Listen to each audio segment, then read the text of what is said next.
This is an examination of the hidden human condition. This is the Hidden Killers Podcast. With Tony Brueski. We're talking with licensed psychologist Dr. John Delatorre. Today, we're in this segment going to focus on Suicide Watch and Rex Heuermann. He was recently taken off of Suicide Watch, and I'm hoping that, John, you can give us some context to this. Those of us on the outside looking in look at this and go, it looks pretty damning for him. I would think that he may be someone who would want to end it, possibly, to take him off Suicide Watch. Is that a good idea? I think the problem with the Suicide Watch is that it's too taxing on the resources of the facility, of the jail facility. So do I think he needs to be constantly monitored? Of course, but I have no reason to assume that he wouldn't be constantly monitored given it's a secure facility. I just don't know that he needs to be in a smock and like all the different kinds of things that are associated with Suicide Watch. I'm not entirely convinced he needs that stuff, though. Give us some education on that. When someone is on Suicide Watch, what is different than just a normal day in jail for someone who would not be on it?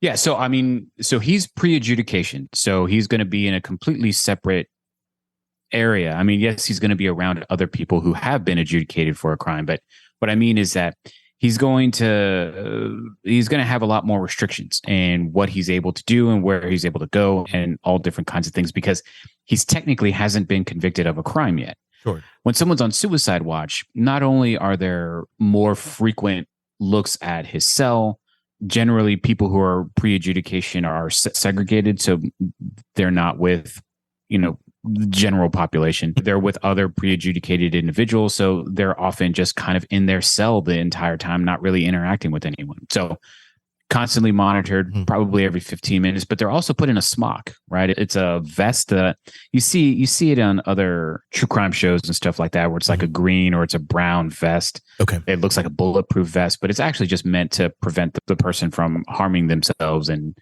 then once Suicide Watch is done, all of that stuff is kind of lifted. And while they're still segregated and they're still kind of just basically in their cell the entire time, there's less frequency in monitoring them. What is the determination to take someone off of a Suicide Watch?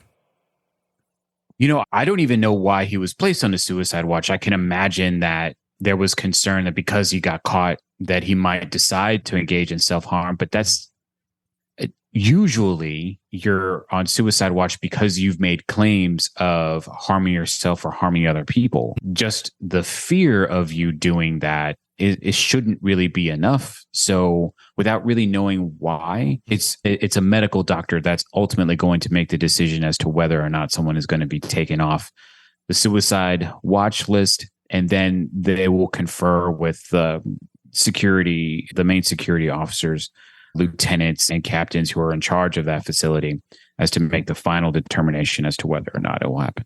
Interesting. As far as we know, he has not been visited by any of his family members. We've been told that there have been several people in the public who have tried to go and visit him. He's turned them all away, and rightfully so. It just seems like true crime fans trying to get one-on-one with a suspected murderer.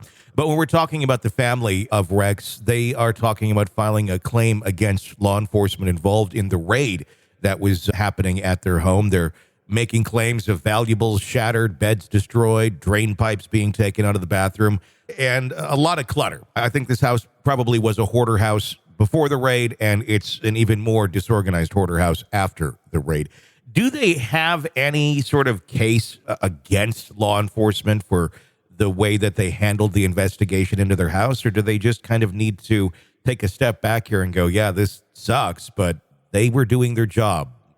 Person in your home that you've been living with, calling dad or father, is a suspected serial killer. Yeah, I think a lot of that's going to depend on what the warrant says. So if the warrant says that they're able to search kind of everywhere, right? If just like some kind of blanket warrant where they can just come into the house and search everything, then there's potential that the police officers could have, started destroying beds, breaking down walls, because the warrant says that you can check everywhere. And since you don't know what's going on, and if you're walking into a house that may potentially be overstuffed with materials, then you don't really know what you're looking for. The problem is that it's unlikely that police had such a blanket warrant. Generally, you need to have some kind of probable cause statement to enter, and you're looking at specific rooms. So they may, in fact, have a case if the warrant doesn't allow for a search of every place, like let's say it's plain view, then the police officers may not necessarily have the ability to just kind of start destroying things, furniture and other items like that, because that's not plain view. If you have to open something up, that's not plain view. So there's potentially a case, but it really just depends on what the warrant says. This is an examination of the hidden human condition This is the Hidden Killers Podcast. with Tony Brueski.